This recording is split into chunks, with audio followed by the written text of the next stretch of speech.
Okay, here's something really cool. This is like a gut check on steroids.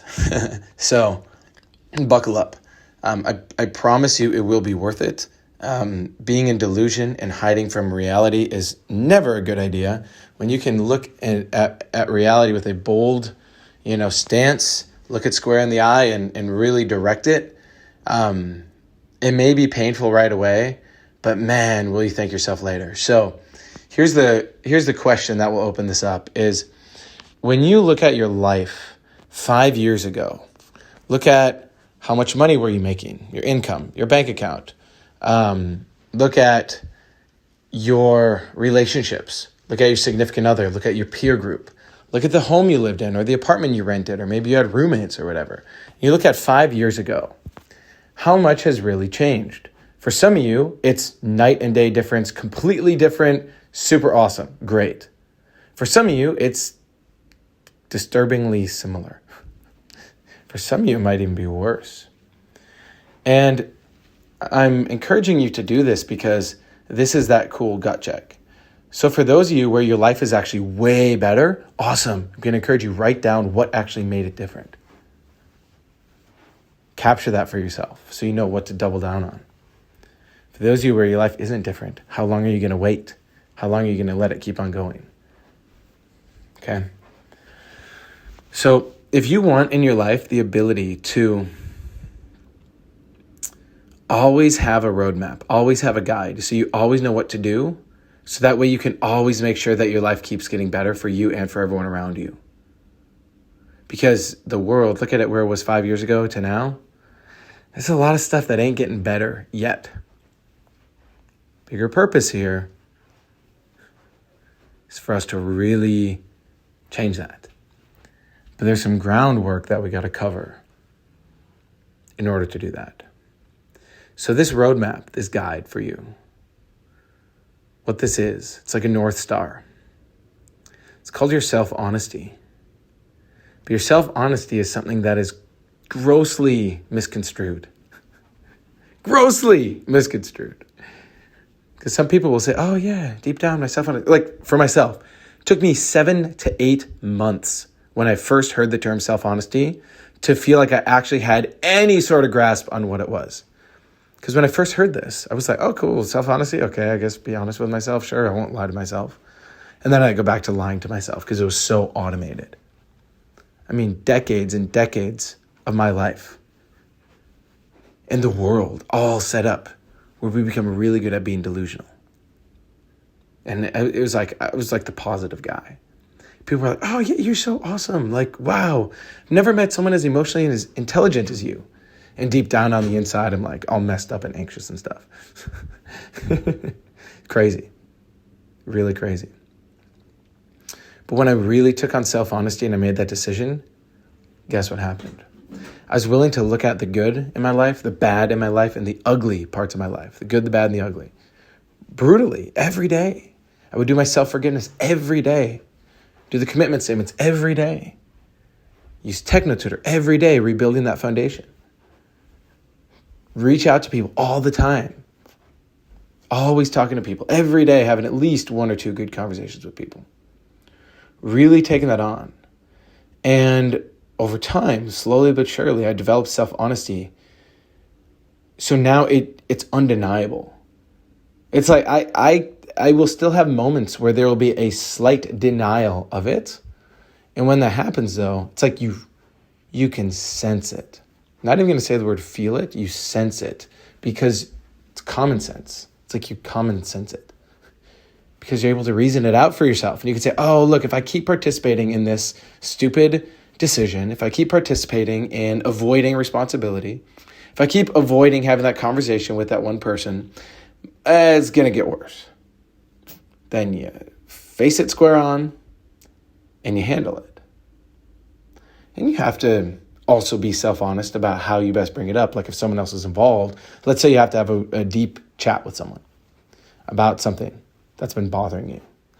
And you're like, okay, let me just call them. They're on their lunch break. I'll just call them right now. It's like, that might not be best. So you got to use your self-honesty and you got to be okay with there being a little bit of pressure lingering and you having something hanging over your head for a little while. You're like, It would really be the best thing to have that conversation on Saturday, and it's Tuesday. You're like, dang. And then it's hanging over your head till Saturday. Shout out if you know what I'm talking about. But in those moments, right, that's the pressure. That's the pressure that creates the diamonds. Like, that's where you're building a muscle. That's where you learn how to direct your life. Instead of have your life just direct you, you're able to direct your life. And it's a really wonderful thing. Here's why. As you get good at this, you start to actually reprogram yourself, and therefore you get to reprogram the world. And you get to create a way better life for generations to come.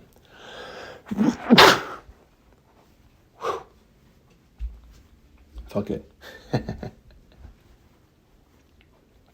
And as you have that, and you build with self-honesty, again, it takes you time to develop this, but then you know within your self-honesty, no one can take that from you. Isn't that cool? Isn't that amazing? That you have, when you're building, like I look at my relationship with my wife and our son, and I know that it ain't going anywhere except up and better, bigger and better. Like, it's not gonna fizzle out. It's actually gonna get stronger and stronger. It's like life or nature. It keeps getting more expansive and intricate and awesome. Like, I look at our property and I look at the animals we have in the garden and everything, and it's like what we're building. It's like there's more and more biodiversity. Like, this year, now it's springtime, new things are coming in. Like, you can tell we put in another year of work into the property. Like, it's looking more awesome, more abundant. Like, it's just a phenomenal thing where the more you put in, the more you get out.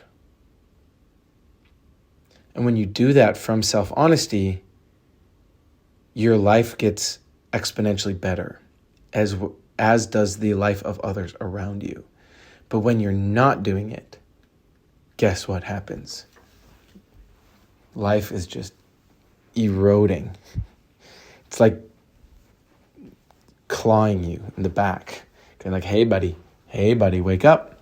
And then you'll have different things happen, like your car will break down, or your relationships start going sideways. And it's like life will find a way to wake you up.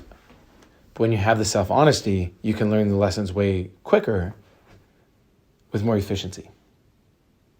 And the goal is not to just be super efficient and all that and rush, because sometimes the lesson takes time. There's certain other cycles and consequences that have accumulated. But as you have this, man, it's a compass or a guide or a North Star that will help you navigate any situation. And no one can take that from you. It's like real intuition. A lot of intuition people misinterpret, and they underestimate their programming. People will be like, oh, I get a bad feeling about that dog. My neighbor's dog's always barking. I get a bad feeling about that dog. When in reality, there is potentially something from your past that is triggering that. It's not actually real. Maybe that dog's actually friendly. Or maybe there's a lesson you would get from going to meet that dog and pet the dog, and you overcome your fears. So people will use intuition as a justification for their weakness.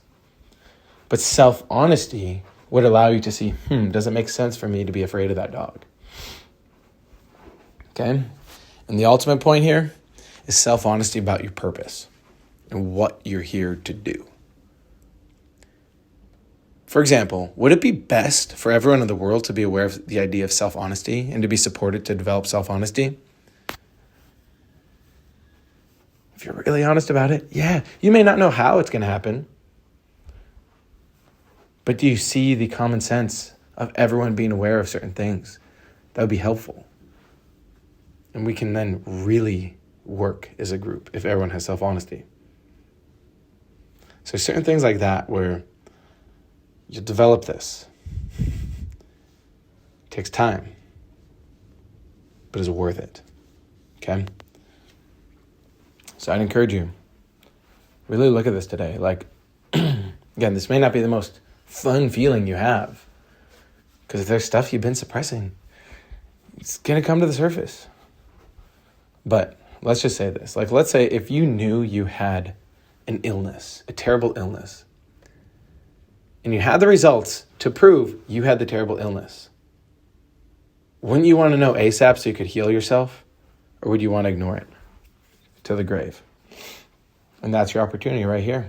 There's certain things in your life that aren't going in a supportive way for you and for others. Now's your chance to confront it, and guess what happens? Usually when you confront it and you take it on, it ends up being actually not that bad, and you feel so good, like euphoric, when you resolve it. There are times in my life where there was a conversation I did not want to have. There was stuff in my life I did not enjoy. But then when I did the thing afterwards, I was like, whoa. It was like I added something to me. It was like my body got stronger. I became more. That's called accumulated will.